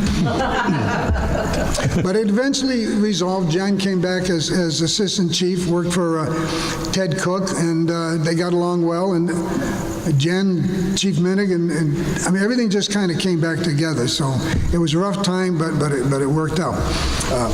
A cooperative burglary suppression team, I think Chief Bixby mentioned about some of the different organizations that we participated in with Culver City and other cities and other areas. One of them that I had the privilege of getting involved in was the South Bay burglary team, and we worked out of Hermosa Beach Police Department, and we did surveillances. We'd find a heroin addict that we knew where he lived. We'd go over to his house at 7, 8 o'clock in the morning because they never woke up till 9 or 10. Watch him, follow him to your house, watch him go in, grab him when he came out, and arrest him. That's the way the team operated, that and many other things. But it just shows you how you get to know how drugs affect people. First female officer, I believe, was Sharon Blonde. I don't remember the year she was hired, but I'm going to take a guess and say about 1968, 66, 68. Anybody got any in that now? That's later. More like in the 70s. You think so? Okay. If you say so, it was the 70s. Yeah, it was. Yeah. But it's after I became elected to the council, so it would have been in the 70s. Very good. Thank you. Thank you. I really did not have that information. As you know, Ted Cook was appointed chief in 1976, and you know, I've worked for 4 or 5 different chiefs, some for short periods of time, some for long periods of time. Gene Mueller was special. He really turned this police department around. He was. I didn't know what the police department was like before Gene Mueller, but I certainly learned after a while. But he really headed us toward professionalism.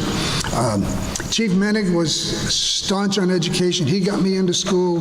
He got me wanting to do better. He caused me to want to get a degree and to work upwards. Ted Cook, boy, could he build morale, I'll tell you that much. They're all so different. I can remember Gloria and I were living out in the Bell Canyon area, and it was Sunday morning, and we were still laying in bed having our coffee, and the phone rang, and the guard gate called up and said, Chief Cook is here. Oh, what am I supposed to say? I send him up. He comes up with his wife and family, and they wanted to play paddle tennis. We had a paddle tennis court on our backyard. And he would come up every Sunday morning with his family and play paddle tennis. He eventually moved to a piece of property and built his own paddle tennis court in his backyard, so we were able to sleep later on Sunday mornings. Someone mentioned 1984 when the Olympics came. I happened to be working traffic at the time and was the coordinator for the marathon that ran through the city, and it went smoothly. Can you imagine, you think you plan everything, the street blockages, the closures, the security aspects, the sniper locations, and then you just pray. You just pray. When the last runner goes through the town, you relax. It went well. The whole thing went well, and the entire, I think, state and city did a wonderful job. I won't say again, but as you know, Culver City did partner with many other organizations to have joint task force. In 1986, I was assigned to coordinate the inception of the DARE program. It was an amazing task for me because I got to go to every school in the city of Culver City and work with the youngsters and you know, you do more than just drug abuse resistant education when you start working with young people. There are a lot of them that have some serious problems that come to you and tell you of them and put you in a position as to, you know, how do you help this child? It was a wonderful, wonderful program. It did so much more than just drug abuse. That part of it certainly was the main thrust. It was something that I was happy to be a part of, and I retired shortly after that in 1987 and went to work for the telephone company doing their employee drug enforcement program and education program. But when I left, my last day at one of the schools, 2 or 3 of the kids wrapped around my legs, and they had to be pried off by their teachers. One last, it made me feel terribly good, you know, sad, but feel very good. They asked me if I could come to the Halloween party that they were having at the school over the Halloween holiday, and so I said, sure, I'd be there, be glad to be there. And they said, well, can you wear a costume? And I said, well, yeah, I'll think about it. So I got my cowboy jeans, my cowboy shirt, my cowboy hat, and my cowboy boots, and I put on my sunglasses, and you know, no one recognized me. You know, you talk about living in uniform, you know, you live in uniform, and that's who you are. And they see you out of uniform, they don't know you. Anyway, that's my closing story. I want to thank Culver City for being there for me as well. And I want to thank you folks for being here as well. It's been a great, great accomplishment for me to go through the years with the city and to kind of wrap it up right here if that's what it's going to be. So thank you very much.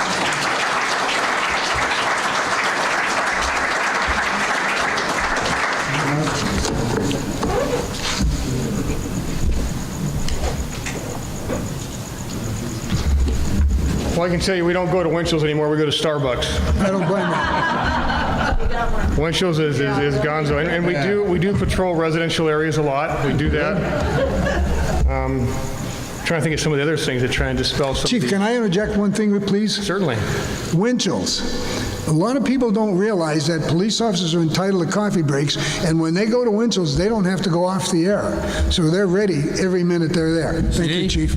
That's right. When I was fortunate enough to do DARE also, and it's what Lieutenant Augusta here started. And I remember I got asked that question many times by the kids, is it true that you guys eat donuts? And I would make up all kinds of stories. And I would tell them the same thing. I said, the only place that was open in the middle of the night for police officers to get coffee was Winchell's. So they got this bad reputation of all they do is eat donuts, when in fact, while they're out there at 3 o'clock, 4 o'clock in the morning protecting your house and your family, that's the only place they get coffee. So we got this reputation of all we do is sit around and eat donuts. So not necessarily true, but it's fun to talk about cops and donuts. So well, we're never going to live it down. Just to kind of give everybody a little bit of an update or an overview of how our department is organized now versus what it's been or how we've come to be where we are right now. Right now we're at 105 sworn positions, and we have 53 professional staff. We're divided into 3 different bureaus to try and make a division of responsibilities as equitable as possible. Those 3 bureaus include, first of all, the Operations Bureau. And Operations is headed up by Captain Alan Azran, and Operations consists of patrol, which is the main function, and we're divided in patrol into 4 districts. And the reason we do districts is because it's our most efficient way to cover the city. We divide the city up basically in 4 pretty much equal geographical areas, and we assign a unit to each one of those units. And the reason for that is that we have a best chance of response time if we got a unit in that geographical area. That's the theory. We have a day shift and a night shift. We're on a 312 plan right now for our patrol officers. There's 2 canines in patrol and operations. We handle about 55,000 calls for service per year. Now that's everything including radio calls, telephone calls, any kind of incoming request for assistance of any kind, 55,000. We have about 2,500 bookings per year, arrest. Our jail facility is what's called a Type 1 jail facility, and all that means is that we can keep somebody there for 48 hours max. Past that, we've got to do what's called a probable cause detention hearing, and we got to get a judge to say, yeah, you can keep him for another day. The only time, I tell people this all the time, the only time you don't want to get arrested by Culver City or any type 1 jail facility is on the Tuesday before Thanksgiving. If you get arrested on the Tuesday before Thanksgiving, you got Tuesday, Wednesdays, your 48 hours, Thursday's a holiday, so is Friday, Saturday and Sunday don't count, so we could put you in jail from Tuesday till Monday. Don't get arrested on the Tuesday before Thanksgiving. Our second bureau is our traffic bureau, which you've already met Captain Ron Azuka. He's in charge of that. In the traffic bureau, we have our motor section, which is our motorcycle police officers, and they write the majority of our handwritten citations. And there's about 10,000 cites per year that we write. They're also in charge, and the motor officer section is comprised of 1 sergeant and 7 officers. Traffic also does special events. When the president comes to town, Traffic Bureau is the one who coordinates that with the Secret Service, and we get help from other agencies too. Kate and William were here, the 4th of July, any kind of special event gets run through the Traffic Bureau.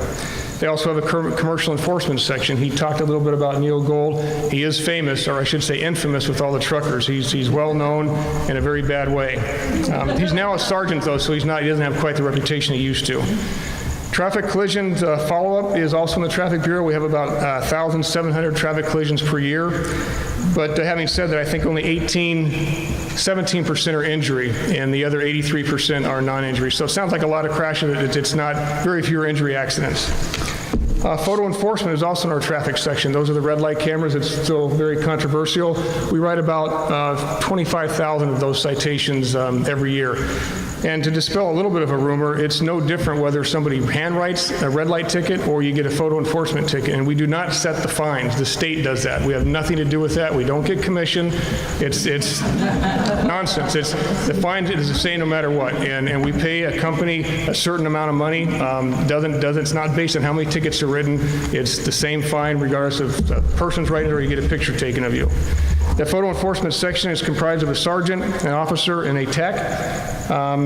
We've got 11 intersections that have the cameras up and 18 approaches. All that means is that some intersections could have north and south, and some intersections just one way. So that's why you get the difference between 11 intersections versus 18 approaches. Parking and meter collection is also out of traffic. Traffic kind of gets a whole lot of stuff. Ron's responsible for a whole lot of things. I don't think he goes home. I know he doesn't go home much. You know what was interesting to me is that we average about $700,000 is collected per year from the meters. That was amazing to me. $700,000 for meters. Just putting quarters in there, you almost get $1 million per year. You used to be able to get a scoop of ice cream at Thrifty's for a nickel too. Whereas 15 cents was 3 scoops of ice cream. That's incredible. Imagine that. So you get 10 cents and go, in our parking section, we've got 8 parking enforcement officers. Soon there'll be 10 because we're going to add 2 with a new system that I'll tell you about in just a second. And we have 5 community service officers. We write about 36,000 parking citations per year. Parking's a balancing act. I get probably the same amount of calls of people saying that we write too many versus people saying we don't write enough. So I guess if we're getting that, then that's probably a good thing. If both sides think they're getting treated unfairly, then that's probably a fair thing. And the other thing I like to tell people too, if one of our biggest issues in Culver City is a parking issue, we got a pretty good place to live. If that's the biggest problem we've got. Also out of traffic is our animal services that Ron talked about a little bit. That position actually gets about 6,000 calls per year, whether it's radio calls or phone calls. Our reserve program, we've got 15 reserve officers that accounts for about $4,000 per year or $200,000 in free labor. Dispatch centers out of the traffic section. You probably think, what do the other bureaus do? Probably nothing. But Ron's good at what he does, so he can handle it. Dispatch center is 1 sergeant who oversees all the dispatchers, which there's 12, and also film permits. Any kind of filming that goes on in the city runs through the sergeant down in dispatch. Records section, we have 5 records technicians and 2 property technicians, and we will have 3 forensic technicians. We're in the process of trying to hire a supervisor for records and property, which is a brand new thing, which I'm thrilled about. The council approved that at the last budget. Also, a senior forensics position is in the works, and the parking supervisor. Community relations and social media is also out of traffic, last thing out of traffic, and that's overseen by a lieutenant. And we're heavily involved in social media, Twitter, Facebook. We got a website, we got a mobile app. He's in charge of the Citizens Police Academy, our neighborhood watch. Busy place. That's the traffic bureau, probably our busiest bureau. The last bureau is our Administration Investigations Bureau. That's headed up by our Assistant Chief, Chris Gutierrez. And in that particular bureau, we have our Professional Standards Unit Lieutenant, which is a fancy word now for internal affairs. They handle all of our internal issues, any kind of complaints that come up. Budget's also out of the Assistant Chief's office. Our budget is approximately $35 million per year. And it is the lion's share of the city's budget, but that's not unique to our city. Any city out there, public safety is going to have the lion's share of the budget, police and fire. IT section is out of the Assistant Chief's office. We have 2 IT techs, one of which is sitting right here, Ernesto Playo, one of our techs. Personnel and training. We talked about training with these gentlemen. It's a lot different now. The training is intense, and we have a sergeant and 2 officers who do nothing but coordinate training, whether it be the academy or in-service training. Continued professional training is what it's called. They have to do, I think it's 24 hours per 2 years of continued professional training. Just to give you an idea of what we hire, we talk about we hire the best and the brightest. We could get roughly 220 applications for police officer. When it gets whittled down and we go through the process, we'd be lucky if we get maybe 3 people to go to the academy. And then if we can get them through the academy and through training and through probation. So out of 220 applications, only getting 3 people to go to the academy, we pretty much pick the very best and the brightest. It's difficult to stay up to full table of organization, but I think it's worth in the long run. Adult detectives, that's out of the Assistant Chief's office, and I'm proud to say that we have an annual clearance rate of about 45%. Nationally, the average is about 25%, so we're almost double what the national average is. And what that means is when a crime does occur in Culver City, 45% of those crimes we solve, which again is almost twice the national average. In our adult detective section, we have several different desks, and that means that there's several different areas where the different crimes go to specific detectives to handle. Robbery, homicide, and assault is one desk. Burglary, fraud, DA liaison, which is just a section that takes all the cases to the DA for filing. Grand theft auto and theft cases. We also have a juvenile detective section. The juvenile detective section is responsible for all crimes involving juveniles and all sex crimes, whether it's adult or juvenile. Also in the juvenile section, we have a school resource officer. During the summer months, he helps out with the detectives. During the school year, he's obviously at the school. Our crime impact team. This is the unit that helps detectives with follow-up. They basically do surveillance. They get to wear plain clothes. It's probably one of the most prized assignments we have in the department because it's a fun thing to do. You get to drive plain cars, plain clothes. You get to grow a little bit of facial hair and chase people around, and they help out our detectives. That's probably the funnest one out there. And then we have our task forces, which is probably, might even be a little better than the crime impact team because these guys really get to get dirty, and they get to go all over the state, really, following people around. Those task forces include LA Impact, which I spoke a little bit about earlier, our Cal Met team, which is a task force that's primarily targets methamphetamine, which is a huge problem now. Like before, he talked about cocaine was not going to be a big deal and it became a huge deal. Methamphetamine is a big deal right now, very big. Our AB 109 task force. AB 109 is just, it's the Assembly Bill 109, which passed on the supervision of parolees from the state's responsibility to the community's responsibility. And we have a person involved in that along with Gardena, Hawthorne, and Englewood, to cover those areas. Luckily in Culver City, I think we have probably maybe 12 of those people who live in our city, and it's transient. It kind of comes and goes. We don't have a big issue here with the AB 109. The other areas do. We're fortunate we don't necessarily have that. The way we measure our effectiveness, I think any organization has to figure out a way to, are we doing the right thing? Are we doing things good? And this is probably something that some of the gentlemen up here have heard before because it's been around since I've been around with Culver City since 1980, and I know long before that. And there's 5 basic components to our measures of effectiveness. The first one being response time. When you call the police, you want a police officer there yesterday. It's not necessarily if you call something that they can take their time. You want them there right away. So we try and maintain a response time. We're successful at it of somewhere in the 3-minute range. So if you have an emergency and you call us, we'll be there within 3 minutes. 10 minutes is on a routine call. And again, part of the reason for that is we have our district plan, and we're only 5 square miles, and we have enough officers out in the field that we can accomplish that response time.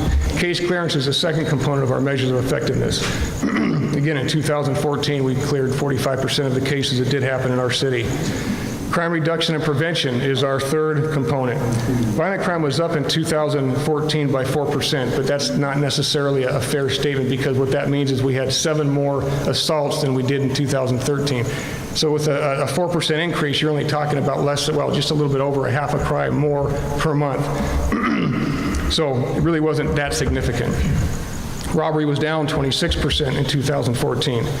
The increase in the rise, like I said, assaults were up just by 7 additional crimes for that year. Property crime was up by 5%, but I can tell you that in 2015 so far, we're trending at a rate of a decrease of about 8% in overall crime. So if we keep up what we're doing right now, we'll see a decrease of 8% this year. Fourth component, efficient flow of traffic and an effective parking enforcement program. We subscribe to what we call the 3 E's of traffic enforcement. That's education, engineering, and enforcement. Those are the 3 things that are key in having somewhat of a better flow of traffic.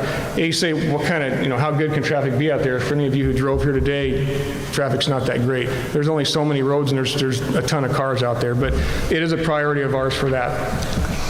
Selective enforcement selective enforcement with regard to parking enforcement and traffic. We have an emphasis on bicycle and pedestrian safety. We take that very seriously, and I'm sure everybody's seeing there's a lot more bicycles out there now. So we're really kind of transitioning into a much more aggressive bicycle safety program. Our parking enforcement program, I think I mentioned before, we write about 36,000 citations per year. And the prioritized approach we have for parking enforcement, we've worked out over the years. We have a district plan with the parking enforcement just like we do with our patrol officers. They have the same 4-district plan that our patrol officers do, and that's to give ownership to the parking enforcement officers so that they take pride in their district.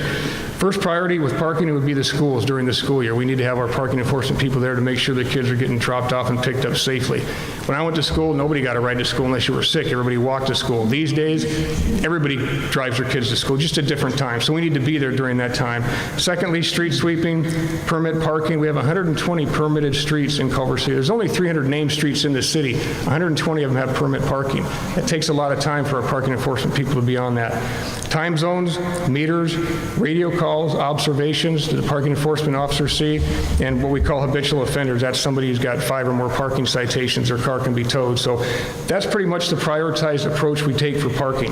And again, right now we have 8 parking enforcement officers, so that takes a lot of our time.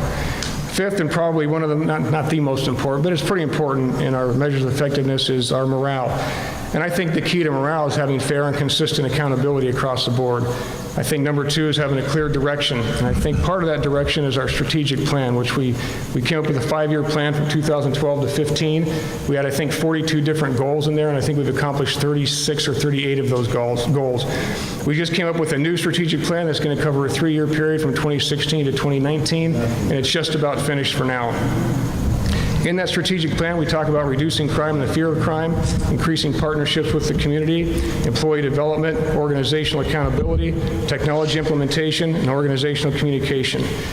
In order to do these 5 components of our measures of effectiveness, we came up with what I like to call the framework that we keep that in, and I call it the 5 Ps. And those 5 Ps are, number 1, being proactive.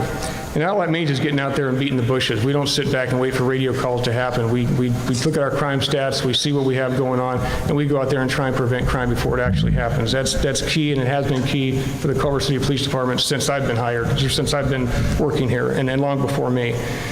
Again, we have a very long history and a reputation of being proactive. Number 2 of the 5 Ps is being professional, and all that means is having respect for those we serve. I take great pride in the appearance and the actions of our officers, and they all know that. It's very important to have that professionalism out there. Third, pride. Big deal. And there's a difference between being prideful and being arrogant. We're not arrogant. We're proud of what we do. We're proud of our city. We're proud of the other departments within our city. That's number 3 of our 5 Ps. Number 4, passion. I truly believe that this profession, it's a calling. It's not just a job. It's actually even a way of life for some of us. Some of us want to do this our entire lives.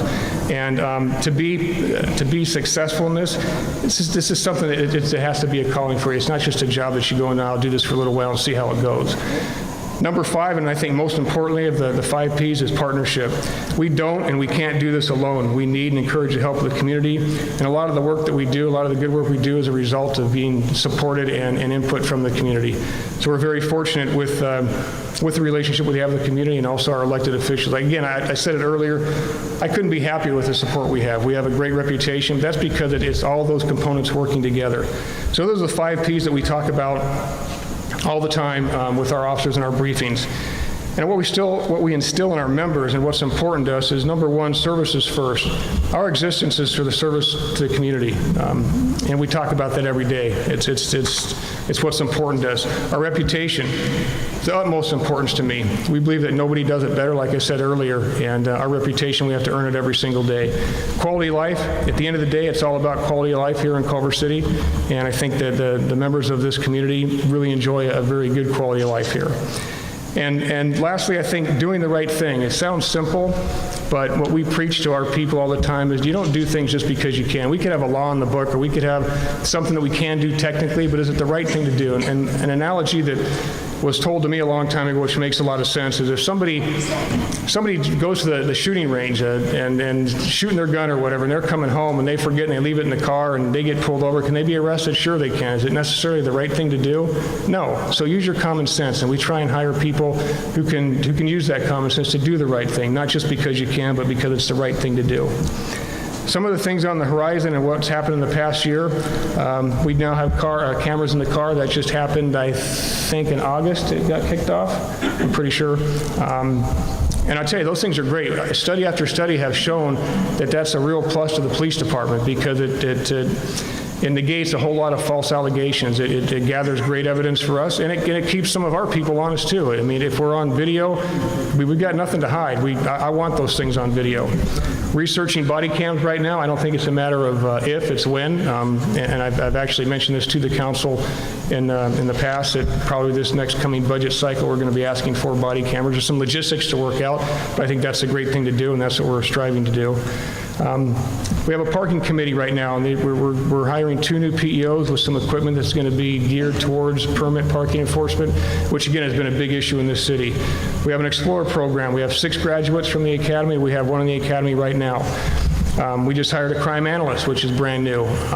This person is a management analyst who does nothing but takes all the crimes, the data from that, and crunches the numbers and spits out information that's advantageous to our detectives and our patrol officers. We have the new parking supervisor. We're getting the records and property supervisor, which we've never had before. We're getting a senior forensics technician. We're in partnership with the county on mental health issues, and we actually have a mental health professional, a clinician, who rides with us 30 hours a week, which is brand new. That person will actually be introduced to council on the 26th at that council meeting. Current events, I want to real quick tell you that of the 55,000 contacts that we have every single year, and in some of the things you hear in the news about uses of force, or how we get painted with a broad brush and the police are doing this or overstepping the bounds or doing that. I just pulled some stats just the other day because I was curious about this. So out of 55,000 contacts per year, we have, over the past 5 years, we average about 16 external complaints per year. And of those 16 complaints, on average, 2 have been for alleged excessive force. Not one of those complaints for excessive force has ever been sustained. But what we have had is 4 of these 16 complaints for things like rude or discourteous treatment to the public. 4, on average, have been sustained. When we do the math, and if there's 4 sustained complaints on average per year out of 55,000 contacts, you're talking about less than 1/1000th of a percent. So 1/1000th of a percent less than that is what sustained complaints of all the people we stop and talk to. I would put that up against any organization on any day. I mean, I think that's tremendous, and that's because we have great people here. What's the reason for our success? I think it's support from the community and from the council. And I think it's because we hire, like me and Ron tease each other about, the best and the brightest. And I think a big part of that is our community outreach. I think we've really made great strides in reaching out to the public, and with things like Coffee with a Cop, our open house, being involved in the service clubs, the YMCA, the Citizens Police Academy, Explorer program, social media, and our newest program that we're doing right now, that we're just beginning, is actually the President's initiative on the program he calls My Brother's Keeper, which is part of an initiative on 21st century policing. And basically what it is, it's an opportunity gaps faced by boys and young men of color to ensure that what we're doing in our city is to ensure that all Culver City Unified School District children are ready to enter school cognitively, physically, socially, and emotionally, and that all Culver City graduate high school, and that no Culver City child is homeless. So we're, I think, going above and beyond, and we're doing everything we possibly can for community outreach, and I think that's a huge reason for our success, and I know it's past the time that you thought you were going to get out of here, so I'm going to leave the rest for anybody who might have any kind of questions. Perfect. Oh, you do have a question. Actually, let me just say one more thing, because I know this is a big deal, and I know when we talk about diversity, part of the reasons for our success here, I think there's a number of things. We have a lot of checks and balances in place. We have field supervisors, we have a watch commander, we have the command staff that reviews everything that happens. And I think another big reason that we checks and balances ourselves is we actually have a greater diversity within our department than we do in our community. And I can tell you that 44% of our people in the police department are white, 14% African American, 30% Hispanic, 5% Asian, 4% Pacific Islander, and 2% Middle Eastern descent. So there's a whole range of reasons why I think we're successful, and that's not the least of them. And I'm sorry, you had a question. Oh, I just wanted to know what policemen make now. Salaries. Top step police officer? Top step police officer right now, and Ron, maybe you can help me. I think 80,000. I think. Not much difference. I think that's what it is. I can tell you this much, it's more than $350 a month. Yes. We have 21% female. I'd have to try and think of the names. I know we have a female lieutenant, a female sergeant, a couple of female detectives. We have females in patrol. We have a female in our red light photo enforcement. Percentage-wise, we have 21% female, 79% male. Yes, sir. Tell us about that picture and that big seizure that you did. Those were my glory days. That's when I was somebody. That's what I tell everybody. I think that, if I remember correctly, I think it was 1984. At the time, it was the largest seizure of cocaine in the South Bay. It was 64 kilos of cocaine. 16 Colombian nationals were arrested behind that, and it was a heck of a good time. It was a lot of fun. And that was real hair, too. That wasn't a wig. Yes? You mentioned that you're starting or you're being involved with an autistic sensitivity program. Can you tell us a little about that? Sure. What had happened is we were contacted by a group that is called Autism Unite. It was actually right here at Veterans Auditorium in the Rotunda room, actually. And it was actually a learning experience for us and for the clients there. And it was just an opportunity for police officers in uniform to get together with these different people that they call on different scale, on the spectrum is what they call it, because there's some people have more special needs than others.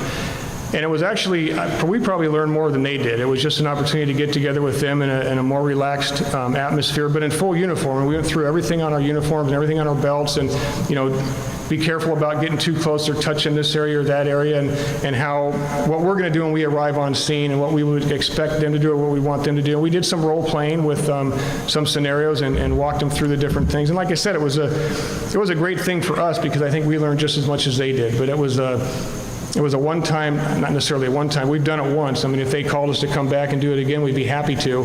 But that's what that was about. Anybody else? No? Thank you.